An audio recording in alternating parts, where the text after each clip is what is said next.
எல்லாரும் இந்த கிறிஸ்மஸ் கொண்டாட்டத்தில் ஆடலும் பாடலும் நிகழ்ச்சி எல்லாம் பார்த்துட்டோம், வசனம் சொல்கிறத பார்த்துட்டோம், அப்புறம் என்ன பண்ணோம், நாடகத்தை கூட பார்த்துட்டோம். இதெல்லாம் பத்தாதுன்னு இந்த காலத்து மக்களுக்கு என்ன வேணும், என்ன நடந்தாலும் அதுக்கு ஒரு பேச்சு வேணும். அதனால் பேசுகிறதுக்கு நம் மத்தியில் 2 அணிகள் வந்திருக்கிறாங்க. அந்த 2 பேரும் எதை பற்றி பேச போகிறாங்கன்னா, ஒருத்தர் காடை எப்படி நாம் தொழுது கொள்ளணும் ட்ரெண்டியா அப்படின்னு சொல்லி நம் மத்தியில் வந்திருக்கிறாங்க. அன்புக்குரிய மகள் சாலோம், அப்புறம் பேச்சுக்கே பிறந்த கேத்தரின், அதுக்கப்புறம் அவளோடு கூட சேர்ந்து பிறந்த கரோலின்.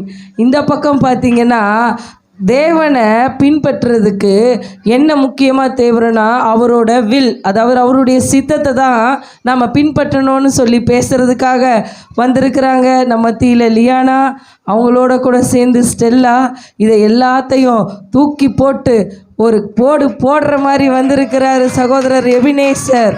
இப்போ நம்ம பட்டிமன்றத்துக்குள்ளே போகலாம். உங்களுக்கு தெரிஞ்சுக்க வேண்டிய முதல் காரியம், தேவ சித்தமா இல்லை இந்த காலத்தில் பின்பற்றுகிற வழிபாடா அப்படிங்கிறத குறித்து பேசுறதுக்கு முதலாவதாக நம் மத்தியிலிருந்து முதல் அணியிலிருந்து வராங்க ஷாலோம்.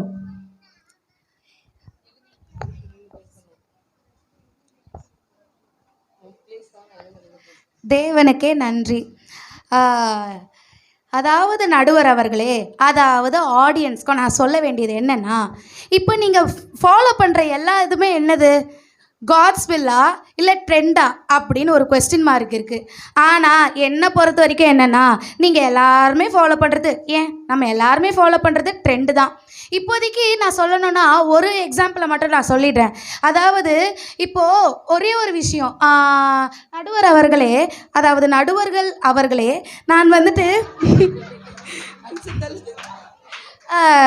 என்னன்னா, இப்போ ஒரு ஃபேமஸான ஒரு பாடகரை மட்டும் நான் இழுத்துக்கலாமா? எத்தனை பாடகரை வேணா நீ இழுத்துக்கம்மா, பார்த்து போகும்போது விட்டுட்டு போயிரு. Okay okay okay. அதாவது என்ன பண்ணுறாரு, அவரோட பாட்டுகள் யாருக்கெல்லாம் பிடிக்கும்? கையை தூக்குங்க. எனக்கு ரொம்ப பிடிக்குமா?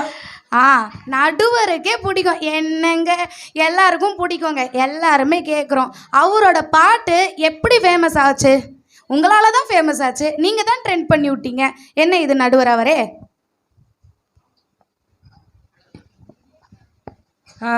அவங்க நிறைய பேசுவாங்கன்னு நினச்சேன். நறுக்குன்னு மண்டையில் கொட்டுன மாதிரி ஒரு வார்த்தையை சொல்லிட்டாங்க. என்னன்னா, பிடிச்சிருக்குன்னு உடனே நான் அவங்களுக்கு தீர்ப்பு சொல்லிடுவேனே முடிவு பண்ணி இவ்வளோதான் முடிஞ்சிருச்சு கதைங்கிறாங்க. அதை எதிர்த்து பேசுறதுக்கு நம்ம முன்னாடி இப்போ வரப்போகிறாங்க. கடுகு சிறுத்தாலும் காரம் பெருசுன்னு சொல்லுவாங்க. சகோதரி இப்போ பேச போகிறாங்க, பாருங்க. கர்த்தருக்கு ஸ்தோத்திரம். ட்ரெண்டுன்னு சொல்லிட்டு பிடிச்சிட்டு இருக்காங்க. ட்ரெண்டுனாலலாம் கர்த்தருடைய சித்தத்தை நிறைவேற்ற முடியாது. பவுல், சீலா, ஆபிரகாம், ஈசாக்கு, யாக்கோபு, அதுலேருந்து நம்ம முன்னோர்கள்லாம் ட்ரெண்டியாக இல்லை.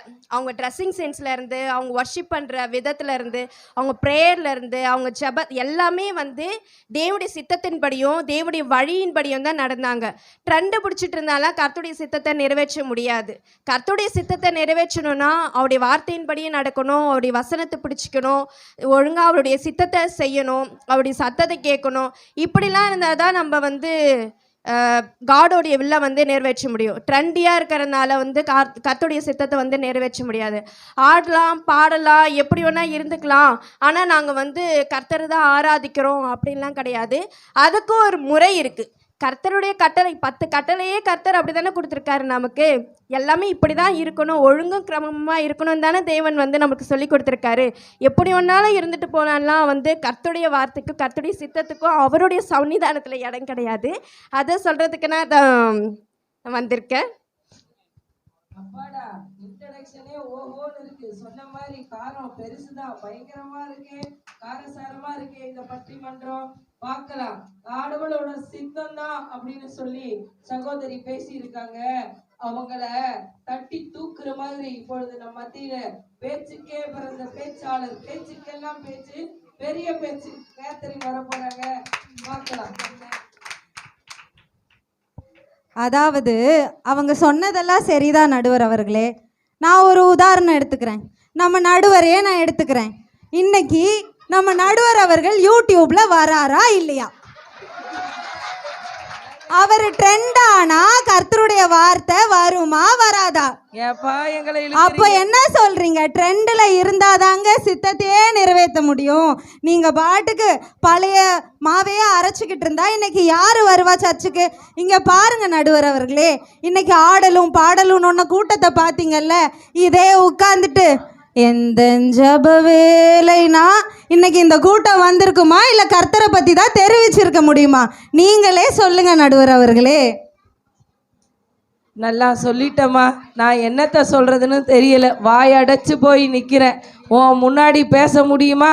பேசுறதுக்குன்னே நீ பிறந்திருப்ப போல. கர்த்தர் உன்னை அப்படி படைச்சிருக்கிறாரு. நீ சொல்கிறதெல்லாம் சரிதான், ஆனால் உனக்கு பதில் கொடுக்கறதுக்கு வரப்போகிறாங்க ஸ்டெல்லா. அதற்கு முன்னாடி நடுவர் அவர்களே, நான் இன்னொரு விஷயத்தையும் சொல்லிக்கிறேன். நம்ம அக்கா இன்னும் 10 கட்டளைகள் பழைய ஏற்பாடுலேயே இருக்கிறாங்க போல. இயேசு வந்து புதிய ஏற்பாடை கொடுத்து இன்னைக்கு 2000 வருஷம் ஆயிடுச்சு. எல்லாவற்றையும் எனக்கு அனுபவிக்க அதிகாரம் உண்டு, ஆனாலும் எல்லாவற்றும் எனக்கு தகுதியானதல்ல அப்படிங்கிற ஒரு வார்த்தையை சொல்லியிருக்காங்க. அது மட்டும் இல்லை, தொடாதே தீண்டாதே ருசி பாராதேன்னு மனுஷருடைய கற்பனைகளுக்கு எதுக்கு உடன்படுறீங்கன்னு கேட்டிருக்காங்க. அப்போ என்ன சொல்ல வராங்க? காலத்துக்கு ஏற்ற மாதிரி யூதருக்கு யூதராகவும் கிரேக்கருக்கு கிரேக்கராகவும் இருந்து நம்ம என்ன பண்ண போகிறோம்? ட்ரெண்டில் இருந்து தாங்க கர்த்தருடைய சித்தத்தையே செய்ய முடியும். மண்ணெண்ணெய் விளக்கெண்ணெய் வேப்பெண்ணெய் எவன் இடறி போனா எனக்கு என்னன்னு அம்மா பேசிட்டு உக்காந்துட்டாங்க. இப்போ வந்ததுக்கு இந்த அம்மா பதில் சொல்ல போகிறாங்க. கர்த்தருக்கு ஸ்தோத்திரம். அதாவது எதிரணின்னு நல்லாவே பேசினாங்க. நான் வந்து நடுவர் அவர்கிட்ட ஒரு கொஸ்டின் கேட்குறேன். நீங்கள் வந்து யூடியூப்ல ஃபேமஸ் ஆனாலும் யூடியூப்ல எந்த வழியா அங்கே போனாலும் இங்கே போனாலும் பரலோகம் போக முடியுமா? பரலோகம் போனோன்னா பைபிளை பிடிச்சிக்கிட்டாதாம்மா முடியும். அதில் இருக்கிற வார்த்தை தாம்மா நம்மளை கொண்டு போகும். பாருங்க எதிரணியினரே, அவங்க சொல்ற வேர்டு கடவுளோட சித்தத்தை செஞ்சா மட்டும்தான் நம்ம அங்க போகலாம் இங்க போகலாம், ஆனா அவரோட சித்தத்தை செஞ்சா மட்டும்தான் நம்ம பரலோகத்துக்கு போக முடியும். ஏன் நம்ம பவுல் இல்லை, அவர் எருசலேம் பட்டணத்துக்கு போனாலே தனக்கு வந்து பாடுகள் வரும்னு தெரிஞ்சும் அவர் அந்த இடத்துக்கு போனார். கடவுளோட சித்தத்துக்கு ஒப்பு கொடுத்தாரு. இப்போ அந்த மாதிரி நம்ம வந்து ட்ரெண்ட், பவுல் அந்த காலத்துல இருந்தவர் இந்த காலத்துல இருந்தா ட்ரெண்ட் வழியா போயிருப்பாரா என்ன? சொல்லுங்க, ட்ரெண்டின் வழியாவா போயிருப்பார் நடுவர் அவர்களே? என்னத்தை நான் சொல்ல, என்னைய வேற யூடியூப்பில் போட்டுட்டாங்களா, கொஞ்சம் பார்த்து தான் பேசணும். நீ பேசுமா. நம்ம எங்கே போனாலும் ஈவன் ஒரு ஜபம் பண்ணுறதுல முதற்கொண்டு ஏசப்பா நமக்கு ஒரு அதாவது அவரோட சித்தத்தை சொல்லியிருக்கிறாரு. நீங்கள் இப்படி தான் ஜெபிக்கணும், இப்படி தான் ட்ரெஸ்ஸிங்ஸ் பண்ணணும், இப்படி தான் இது பண்ணணும். அதாவது அவங்க சொன்னாங்க இல்லையா, எல்லாவற்றையும் அனுபவிக்க எனக்கு அதிகாரம் உண்டுன்னு சொல்லிட்டு. அதோட உண்மையான மீனிங் தெரியுமா நடுவர் அவர்களே? இங்கே இருக்கிற ஜனங்கள் ஆடியன்ஸாக இருக்கிற உங்களுக்கு தெரியுங்களா அந்த மீனிங்ஸு? அதாவது எல்லாவற்றையும் எனக்கு அனுபவிக்க அதிகாரம் உண்டு, ஆனால் எல்லாம் எனக்கு தகுதியாக இராது. அதாவது தகுதிங்கிறது வந்து கிறிஸ்தவர்களாக இருக்கிற ஒவ்வொரு பிள்ளைகளுக்கும் தேவன் கொடுக்குற சித்தம் மட்டும்தான் ஒவ்வொரு பிள்ளைகளுக்கும் தகுதியாக இருக்கும். அந்த தகுதியை நம்ம ஒவ்வொரு நாள் நம்ம அணிஞ்சுக்கின்றவர்களாக இருக்கணும். நம்ம வந்து இப்போ இருக்கிற ட்ரெண்டின் படி நம்ம போயிட்டு யூடியூப்ல வரோம், அங்கே வரோம், இங்கே வரோம், நல்லாவே போயிட்டு பரலோகத்துக்கு போக முடியலனா யார் நிப்பா? நான் மதுரை நிற்கணும். அதனால யோசிச்சு செயல்படுங்க நடுவர் அவர்கள். ஆல்சோ அம்மா, இந்த அம்மா பேசுகிறத பார்த்தா நீ மட்டும் ஒழுங்காக பதில் சொல்லனா அவ்வளோதான், தேவன் வந்து அவர் சித்தத்தை நீ நிறைவேற்றலன்னு நரகத்தில் போட்டுருவாருங்கிற மாதிரியே இருக்குதுமா. பதிலை கொடுக்கறதுக்கு வராங்க கரோலின். நம்ம அக்கா நல்லா தான் பேசினாங்க, ஆனால் இப்போ கூட வந்து எல்லாரும் ட்ரெண்டுக்கு ஏற்ற மாதிரி தான் ட்ரெஸ்ஸு போட்டிருக்காங்க. அதை விட என்ன, நம்ம அக்கா கூட யூடியூப்பில் பாட்டு கேட்டாங்களா இல்லையான்னு கேளுங்க பார்ப்போம். வர்ஷிப் சாங்ஸ் எல்லாம் அங்கே கேட்டு தான் பாடுவாங்க, மெசேஜ் எல்லாம் அங்கே தான் வரும். அதை விட முக்கியமாக இந்த காலத்தில் அந்த காலத்தில் எங்கே வேணாலும் போய் ஜெபிக்க முடியாது. நம்மளுக்கு அவசரத்துக்கு பாஸ்டர் அங்கிள் ஒரு கால் அடிச்சா போதும் அடுத்த செகண்ட் அட்டன் பண்ணி பேசுவாங்க. இது அப்போ நடந்துச்சா? நடக்கல. அப்போ ட்ரெண்டு தானே முக்கியம். நீங்க பாருங்க, ஒரு கஷ்டமோ கவலையோ கண்ணீரோ பட்னியோ பசியோ அடுத்த செகண்ட்ல நீங்க ஜெபிச்சா பாஸ்டர் அங்கிள் வந்து அடுத்த செகண்ட் கால் அட்டன் பண்ணி உங்களுக்காக ஜெபிப்பாங்க. இல்லைன்னா அடுத்த செகண்ட் உங்களுக்கு தேவையானாலும் அந்த ஆன்லைன்ல ஆர்டர் பண்ணியாச்சும் உங்களுக்கு கொடுப்பாங்க பாஸ்டர்.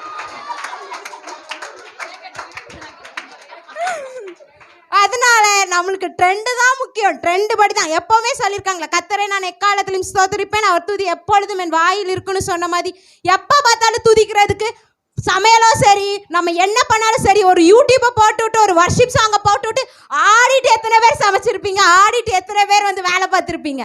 அப்போ அந்த காலத்தில் இதெல்லாம் பண்ண முடியுமா? பண்ணாமல் தானே இருந்தீங்க. அப்போ நம்மளுக்கு எல்லாமே வந்து இப்போ காலத்தில் ட்ரெண்டை தான் நம்ம வந்து முதன்மை பண்ண முடியும். அவன் அம்மா நீ பேசுனியோ இல்லைம்மா, நல்லா ஆடிட்டம்மா.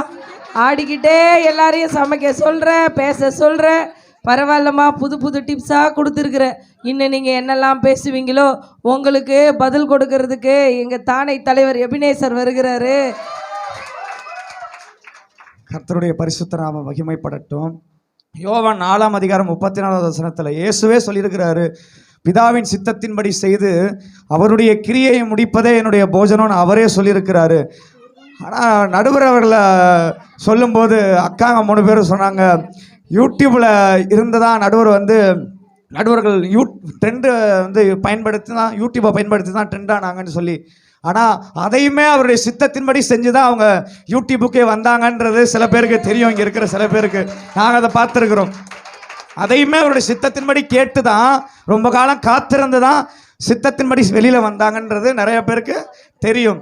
இப்போ இன்னொரு வசனத்தை பார்க்கும்போது, கர்த்தருடைய சித்தத்தின்படி செய்கிறவனே என்றென்றைக்கும் நிலைத்திருப்பான்னு வேதவசனம் தெளிவாக நமக்கு சொல்லியிருக்குது.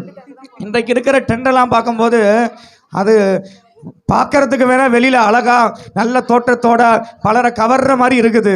ஆனால் அது டொஸ்ஸுன்னு ஒரு நாள் அழிஞ்சு போயிடும். கர்த்தருடைய சித்தத்தின்படி செய்கிறவன் தான் என்றென்றைக்கும் நிலைச்சிருப்பான்றது தேவனே சொன்னது. இது இப்போ இன்னைக்கு பார்க்குற ட்ரெண்டெல்லாம் பார்க்கும்போது நல்லா வெளியில் நல்லா இருக்குது, ஆனால் உள்ளுக்குள்ளே ஒன்றுமே இல்லை. ஆனால் கர்த்தருடைய சித்தத்தின்படி செய்கிறவர்களை பார்க்கும்போது தேவனுடைய செயல் இருக்குது, தேவனுடைய கிரியையும் இருக்குது, தேவனுடைய அன்பும் கலந்துருக்குது. பரிபூரணமான சித்தம் இன்றைக்கு நிறைவேறதையும் பார்க்க முடியுது.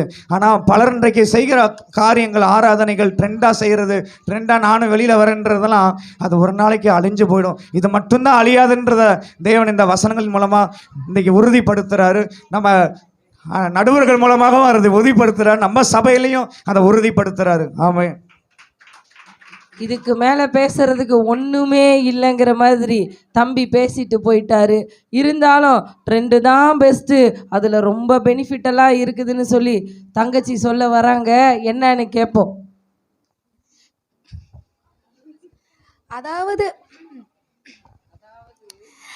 அதாவது காட்ஸ்வில் டீம் அவர்களே, நீங்கள் சொன்ன பாயிண்ட் எல்லாத்தையும் நான் ஒத்துக்கிறேன். ஆனால் ஒரே ஒரு விஷயம், நீங்கள் வந்து ஒரு பாயிண்ட்டை மட்டும் நீங்கள் தப்பாக எடுத்துக்கிட்டீங்களோ எனக்கு தோணுது. என்னென்னா, இங்கே நம்ம வந்து ட்ரெண்டை பற்றி பேசுகிறோம், டெக்னாலஜி பற்றி நம்ம பேசலை. டெக்னாலஜினா ஃபோனில் வந்து நம்மகிட்ட ஃபோன் இருக்குது, அதை எப்படி பயன்படுத்தணும், அதுக்கு நல்லது என்ன கெட்டது என்ன பிரித்து தான் நம்ம பயன்படுத்துகிறோம்.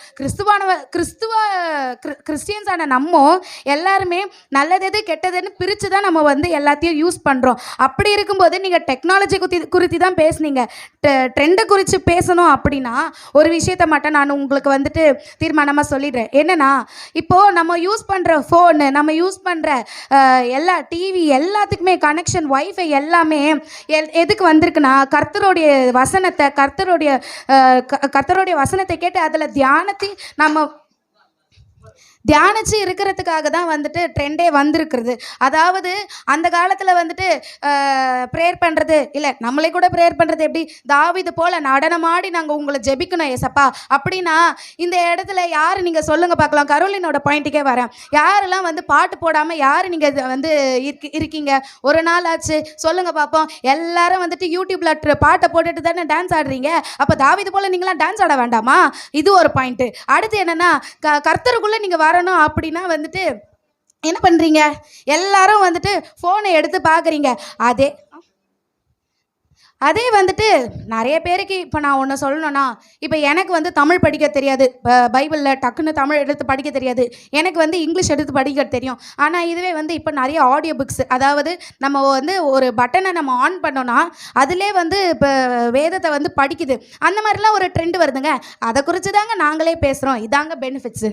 தங்கச்சி பெனிஃபிட்டுன்னு சொல்லி சொன்னதையே திரும்ப சொல்லிருச்சு. அது பேசுனதும் டெக்னாலஜி தான். ஆடியோ பைபிள்னு சொல்லுது, பாட்டுன்னு சொல்லுது, யூடியூப்னு சொல்லுது. எல்லாம் ட்ரெண்டெல்லாம் நல்லா தான் இருக்குது, அதை யூஸ் பண்ணலாம். ஆனால் அதை வச்சு நம்மளால் பரலோகம் போக முடியாது. தம்பி சொன்ன மாதிரி, நம்ம தங்கச்சிங்கெல்லாம் பேசின மாதிரி ட்ரெண்டை நம்ம பயன்படுத்திக்கலாம். ஆனால் அந்த வாழ்க்கையில் நம்ம அபியாசப்படுத்தி தேவனுடைய சித்தத்தை நிறைவேற்ற முடியாது. தேவ சித்தத்தை நிறைவேற்றணும்னா தேவன் கொடுத்த எல்லா டெக்னாலஜியும் அவர் சித்தத்துக்கு உட்பட்டு யூஸ் பண்ணணும். அதை தான் இன்னைக்கு நம்ம இடத்துல சகோதரிகள் பேசி இருக்கிறாங்க. இதுக்கு முடிவை நம்ம சைலண்ட் ஜட்ஜு பாஸ்டர் இப்போ பேசுவார், நம்ம எல்லாம் கேட்கலாம். கர்த்தருடைய நாமம் மகிமைப்படுவதாக.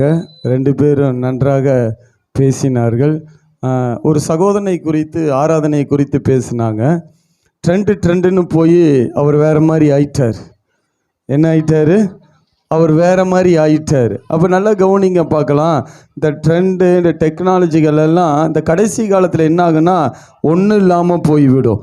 ஆனால் தேவ சித்தத்தை செய்கிறவன் தான் என்றென்றைக்குமே நிலைக்க முடியும். நல்லா கவனித்து பாருங்க. ஒரு 3 நாள் கரண்ட் இல்லைன்னா ட்ரெண்ட் என்ன ஆயிரும்? ஏற்கனவே நம்ம தேசத்தில் 2025 மழை வந்தது. 3 நாள் கரண்ட் இல்லை, என்னாச்சு? சாப்பாட்டுக்கு. ஆனால் தேவ சித்தத்தை செய்தவர்களை கர்த்தர் அந்த நாளில் போஷித்தார்.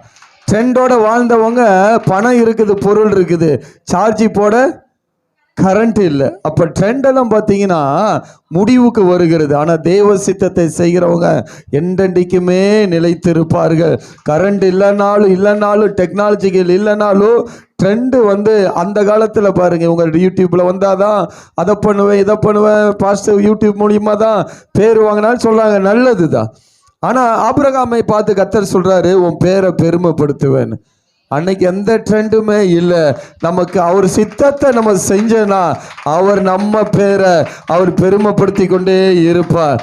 அப்போ ட்ரெண்டு முக்கியம் அல்ல, கர்த்தருடைய சித்தத்தை செய்வது தான் முக்கியம் என்று சொல்லி இறுதி தீர்ப்பை சொல்லி கர்த்தருடைய நாமத்தை மகிமைப்படுத்துகிறோம். ஆனால் 2 பேருமே வாதாடினாங்க. 2 பேருக்குமே நல்ல கைகளை தட்டி கர்த்தருடைய நாமத்தை மகிமைப்படுத்துங்க. கர்த்தர் நல்லவராக இருக்கிறார்.